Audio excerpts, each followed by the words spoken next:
When we painted automobiles at our shop, we used to paint them in pieces. The reason for that is that we could paint inside the engine compartments, the trunks. We could even paint inside the roofs of the automobiles to hold down dust and dirt. We'd also make sure that the door jambs, all the other interior parts were coated real good before we put the car together. Now, painting an automobile in pieces has its drawbacks. Sometimes because of humidity, air pressure problems, other things, you may get a different color.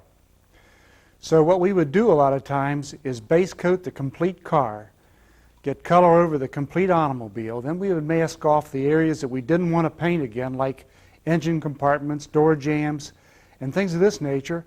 We would temporarily put the car together, sort of hang it together with one or two bolts, and then paint the whole automobile at one time.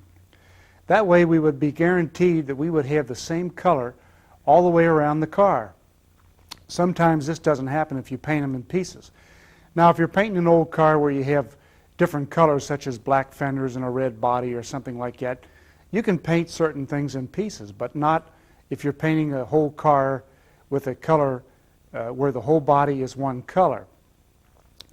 We used to do our automobiles both in lacquer and acrylic enamels with the hardeners in them that we talked about. The reason we used the hardeners was because it would withstand some of the contaminants that you have outside today that would damage paint. But when you're painting cars with lacquer, that requires a different technique because lacquers dry quick. And the way you have to paint a car with lacquer is you have to make sure that you use the proper thinners, like a real warm or hot thinner. It keeps the paint wet for a good deal of time. That gives you a chance to go around the automobile. What I'm going to demonstrate is how to go about painting a complete automobile and without getting these dry spots that we're talking about.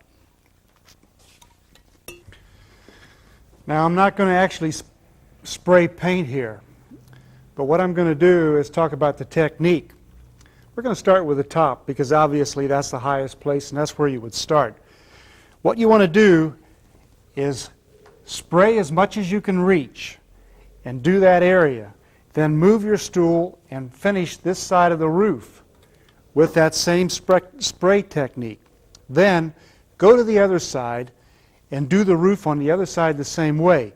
The reason for that is that you don't want this paint to cure before you get enough paint on the other side so that the two can melt together. You can do the same thing with a hood.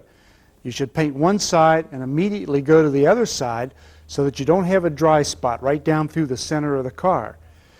Now, when you're talking about doing the rest of the automobile, you can do it panel by panel. In this deck lid, I can reach totally across, so I can do the whole deck lid, so I don't have to worry about anything in the center.